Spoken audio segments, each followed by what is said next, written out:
আরে মুঙ্গি, হঠাৎ করে কোথায় যাচ্ছিস? আসলে পিসিমা দাদুর শরীরটা বেশ খারাপ হয়েছে, তাই মুঙ্গি ওখানে যাচ্ছে ওনার সেবা করার জন্য। ভালোই হয়েছে, এই অজুহাতে অন্তত একজন তো বিদায় হবে বাড়ি থেকে। দাদুর খেয়াল রাখিস। আচ্ছা দিদি, আমি আসছি।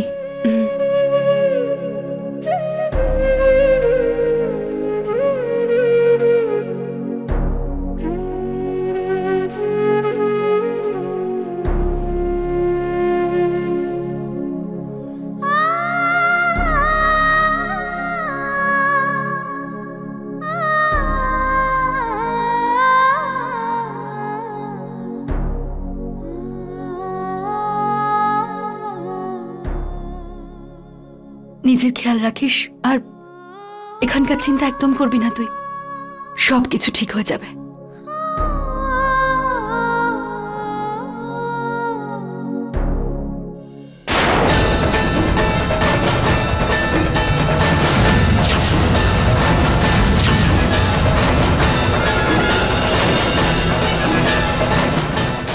দাদু, আরে সন্তু, তুই তো বলছিলি যে তোর দাদু নাকি অসুস্থ। বুড়োটা তো ঠিকই আছে, একদম সুস্থ।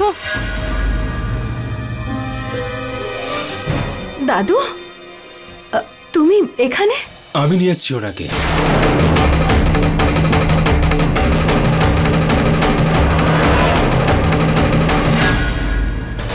অ্যাকচুয়ালি আমি কালকে শুনেছিলাম যে ওনার শরীর নাকি ভালো নেই। আসলে আমি একটা কাজে আজকে ওই গ্রামে গেছিলাম, তাই ভাবলাম যে ওনাকে নিজের সাথে করেই না হয় নিয়ে যাই। এমনিতেও এখানে চলে এলে ওনার দেখাশোনা করার লোকও আছে। ঠিক বললাম তো সন্তু মা? আমি তো আগেই সারণকে বলেছিলাম, এই বয়সে তো শরীর কখনো কখনো একটু আধটু খারাপ হয়। এমনিতে তো আমি ঠিকই আছি, কিন্তু ও জোর করেই আমাকে এখানে নিয়ে এলো। চম্পাকলি, দাদুর জন্য অতিথিদের ঘরটা খুলে দাও। দাদু তুমি যখন এসেই গেছো তখন কটা দিন এখানেই থেকে যাও, পরে আমি মুঙ্গিকে তোমার সাথে পাঠিয়ে দেব। মুঙ্গি কেন? মুঙ্গির তো এখানে থেকে বিজনেসও দেখাশোনা করতে হয়। ওনাকে যখন আমি এখানে নিয়েই এসেছি তখন আমরা সবাই এখানেই ওনার দেখাশোনা করব। আর তাছাড়াও উনি ওখানে একা ফিল করেন ভীষণ। হ্যাঁ হ্যাঁ, ভালোই করেছো এখানে নিয়ে এসে। এবার থেকে এখানেই থেকো, তাই না? আমাদের বাড়িটা তো এমনিতেই রিফিউজি ক্যাম্প, সবাই তো আসতেই থাকে, থাকতে খেতে। এখানে ঘাঁটি গেড়ে থেকেই যায়, মনে হচ্ছে গোটা গ্রামটাই এসে থাকবে। বাইরে এবার আমি একটা বোর্ড লাগিয়ে রাখবো, মাইয়া বংশী বোর্ডিং লজিং। এসো এসো।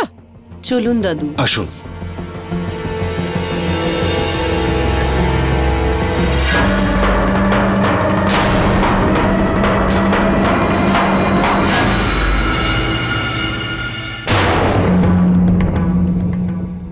জানি না তোমার এই সাহায্যের ঋণ কিভাবে শোধ করব। তুমি তো একটার পর একটা বুদ্ধি দিচ্ছ আমাকে ওই পরিবারটাকে শেষ করে দেওয়ার জন্য। এরপর আরো দেব। আমি চাই না সন্তু নিজের হাতে এমন কিছু পাক যা আমাদের জন্য দুর্বলতা হয়। দুর্বলতা তো ওদেরই সৃষ্টি হয়েছে বাড়িতে। দাদু, মুঙ্গি ম্যাডাম যাচ্ছিলেন অসুস্থ দাদুকে সেবা করার জন্য। আমি ডিরেক্ট ওনাকে বাড়িতেই নিয়ে চলে এসেছি, যাকে দেখার পর সবার অবস্থা খারাপ হয়ে গেছিল। ওরা কি ভেবেছিল মুঙ্গির বিজনেসের পাওয়ার অফ অ্যাটর্নি অন্য কারোর নামে করে দিয়ে ওদের সব চিন্তা দূর হয়ে যাবে? দুশ্চিন্তা তখন সবে শুরু হয়েছে, যখন ওদের কৈফিয়ত দিতে হবে এই মিথ্যে নাটক করার। এইবার তো ওই বাড়িতে ধামাকা হবে, মুঙ্গির প্রেগন্যান্সির ধামাকা। ওদের প্রথম দুর্বলতায় তো আঘাত করেই দিয়েছি, এবার দ্বিতীয় দুর্বলতার পালা।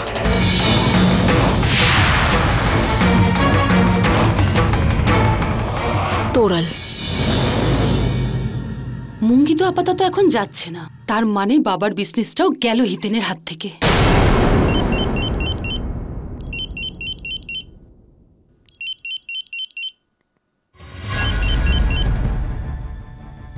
তুমি বারবার ফোন করে আমাকে কেন বিরক্ত করছো মেঘা? আমি বলেছি না তোমাকে তোমার সাথে আমার কোনো কথা নেই। তোরাল, আমার কথা শোনো। আমি আগে যে তোমায় খবরটা দিয়েছিলাম সেটা সঠিক ছিল, সেটা তুমিও জানো। তোরাল, ফোন রাখবে না। আমি তো শুধু তোমাদের বাচ্চার স্থান দেখাতে চেয়েছি ওই বাড়িতে। এক মায়ের কষ্ট আমি খুব ভালো করে বুঝি, আমিও তো একজন মা। মেঘা, প্লিজ ফোনটা রাখো।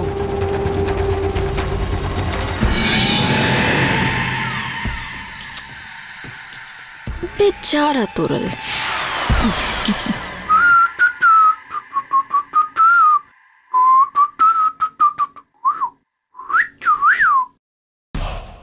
এত রাগের চোখে আমার দিকে তাকিও না তুমি, আয়নাটা ভেঙে যাবে। তোমার এই জন্যই রাগ হচ্ছে যে আমি দাদুকে বাড়িতে নিয়ে এসেছি, রাইট? কিন্তু তুমি জানো কি, যখন তুমি রেগে যাও না, আই সোয়্যার ভীষণ মিষ্টি লাগে তোমায়। মনে হয় যেন সব সময় তোমাকেই ভালোবেসে যাই। হাত সরিয়ে দিলে। বিশাল বড় আঘাত দিয়েছি, তাই না? আমি তোমাকে আর তোমার শান্ত মাকে। এটা কখনো ভাবনি, তাই না? God with me. এক তো আমি মুঙ্গির প্রেগন্যান্সি নিউজটা পেয়ে গেলাম, আর অন্যদিকে আমি জানতে পেরে গেলাম যে মুঙ্গিকে তুমি বাইরে কোথাও পাঠাতে চাইছো। আই এম সো সরি, তোমার প্ল্যানটাই ফ্লপ হয়ে গেল। প্ল্যান তো তোমার ফ্লপ হয়ে যাবে। যেদিন বাড়ির সবাইকে তোমার সত্যিটা বলে দেব, সেদিন তোমার অনেক বড় ঝটকা লাগবে। তোমার খেলা শেষ হয়ে যাবে সারাঙ্গ। খেলা তো সবে শুরু হয়েছে বিভা। এবার দেখবে, তোমার প্রপার্টি রক্ষা করছিলে না আমার হাত থেকে, আমি চ্যালেঞ্জ করছি তোমায়, এবার তুমি নিজের হাতে সমস্ত প্রপার্টি আমায় দেবে। সারা জীবন ওই অপেক্ষাতে থাকো সারাঙ্গ। অপেক্ষা তুমি করবে ধর্মরাজ মাহিয়া বংশীর ফিরে আসার, কারণ যেদিন উনি ফিরে আসবেন সেই দিনই শুরু হবে আমার গেমের grand finale. Just wait and watch.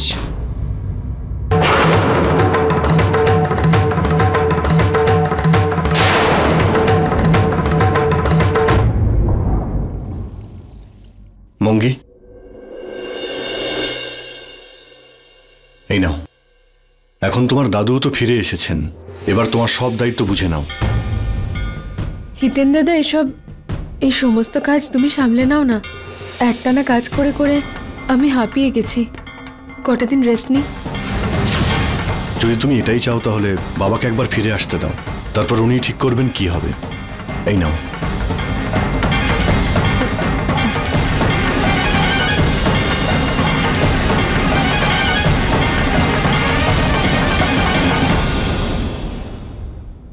আরে আমাদের সহজ সরল হিতেন ওই ধূর্ত মেয়েটাকে পেপারস কেন দিচ্ছে? তরু পিসি, ওই মুঙ্গির তো দাদুর ওখানে চলে যাওয়ার কথা ছিল, তাই কিছু কাজের পেপার দিয়েছিল হিতেনকে। কিন্তু এখনো এখানেই আছে, তাই হিতেন ওকে ওটা ফেরত দিয়ে দিল।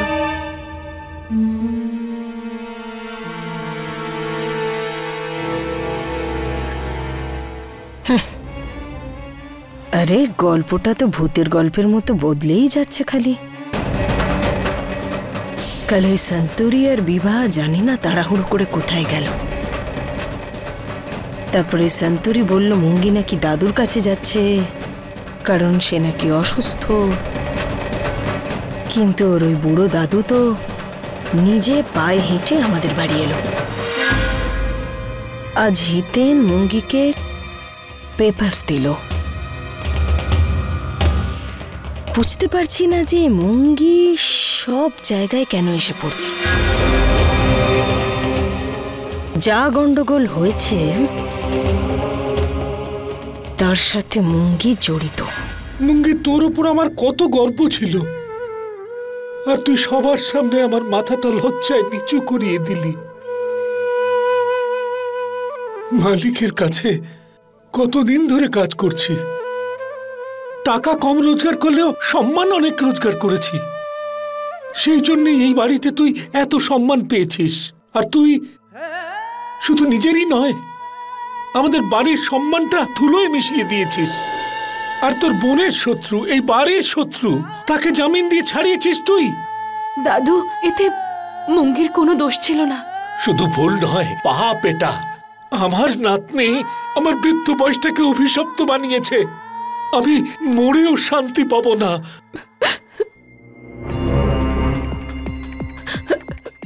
হ্যাঁ, আমি বাইরে দাঁড়িয়ে আছি। হ্যাঁ, তুমি ভেতরে এসো।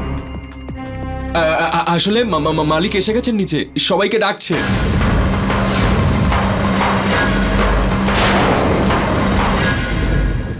এই নে, এটা আমি তোর জন্য এনেছি। তোরাল, কেমন আছিস মা?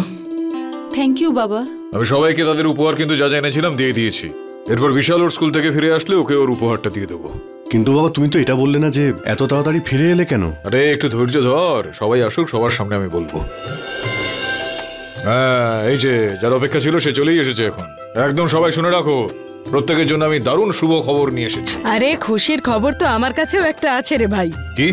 ঠিক আছে, তুমি বলো, তুমি আগে বলো আমায়। আমি জানি না তুই কি খবর শোনাবি, তবে আমি যে খবরটা শোনাবো সেটা তোর খবরের চেয়ে অনেক বড়। তুই দাদু হতে চলেছিস। হ্যাঁ হ্যাঁ, আমাদের বিভা মা হতে চলেছে। তুমি একদম ঠিক বলেছো দিদি ভাই। এই খবরটার কাছে অন্যান্য খবর তো একেবারে পাত্তাই পাবে না। এই সন্তুরি, খুশি তো তুই নাকি? ঠাকুমা হতে চলেছিস তুই প্রথমবার। আমাদের বিভার জায়গায় যদি ওর মুঙ্গি থাকতো না, তাহলে আনন্দে আটখানা হয়ে যেত। কিন্তু বিভার কথায় কিরকম মুখ ঝুলিয়ে দাঁড়িয়ে আছে দেখ। বাবা,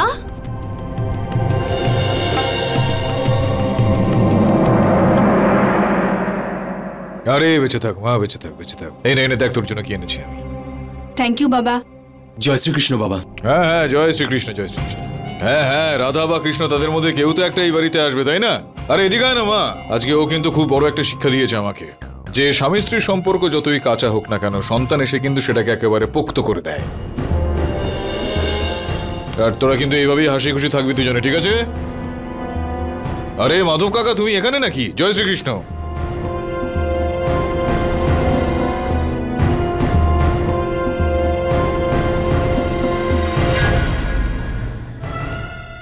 খুব ভালো হয়েছে মালিক, আপনি তাড়াতাড়ি চলে এসেছেন।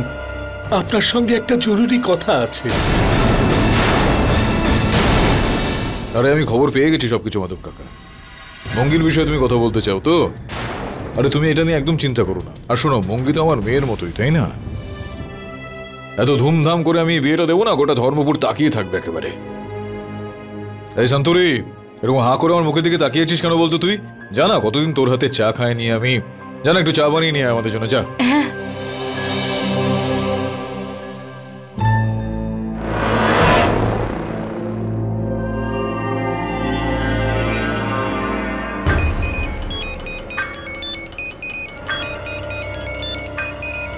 আরে তোরাল, কখন থেকে ফোনটা বাজছে?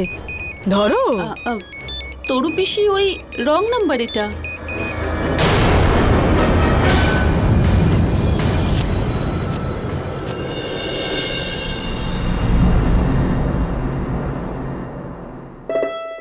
দেখলে শোনা, আজ তোমার দাদু কতটা আনন্দে ছিল।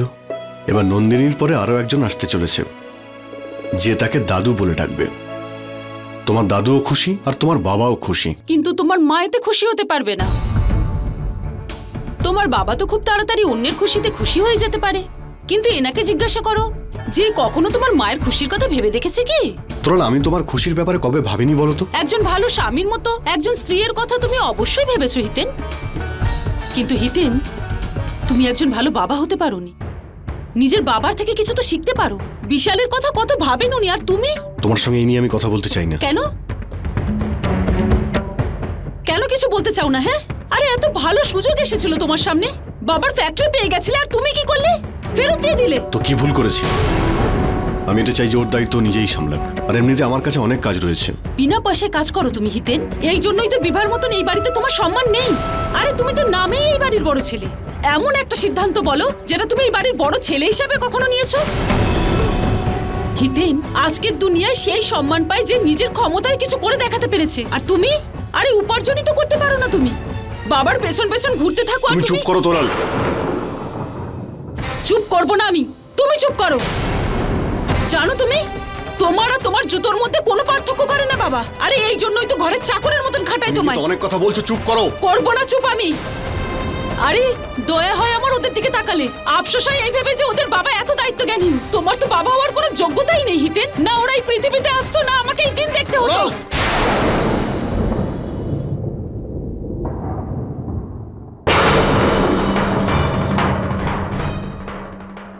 মারো না, থামলে কেন? আমি ছাড়ার কাকেই বা রাগ দেখাতে পারো তুমি? হ্যাঁ, মারো।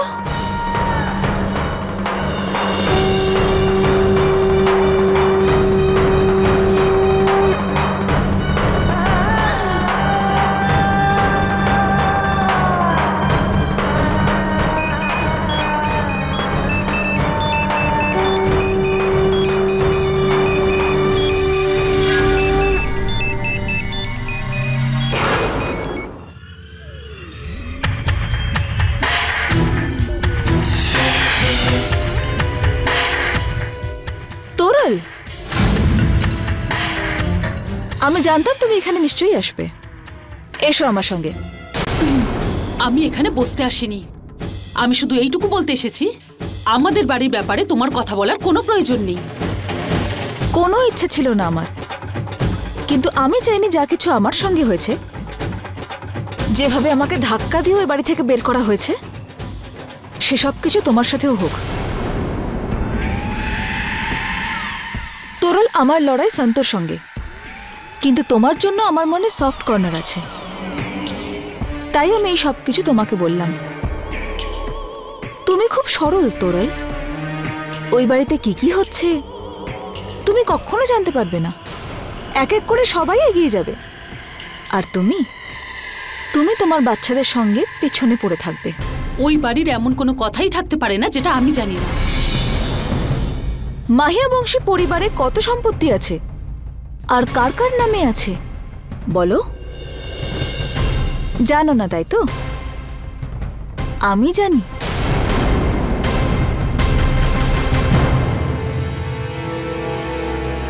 এই দেখো, মাহিয়া বংশী পরিবারের প্রপার্টি লিস্ট।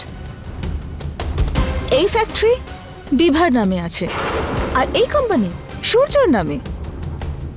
আর মুঙ্গি, ওর নামে তো ডিএমের ফ্যাক্টরি আর না জানে কত শেয়ার্স, যেখানে মুঙ্গি ডিএমের নিজের মেয়েও নয়। আর সন্তোর নামে তো না জানি কত জমি আছে, আর এত বড় একটা বাড়ি।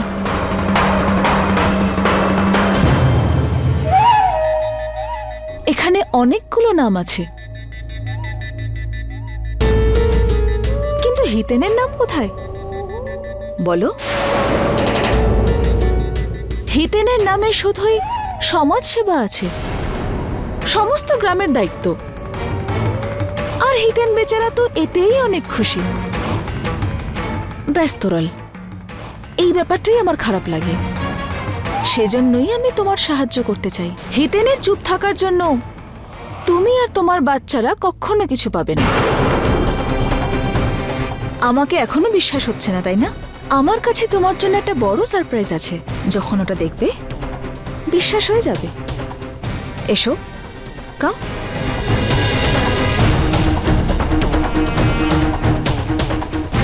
বসো।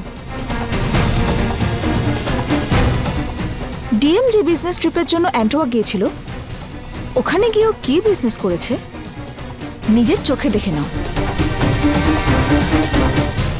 এই দেখো, আর এটাও। আই এম শিওর এবার তোমার বিশ্বাস হয়ে যাবে।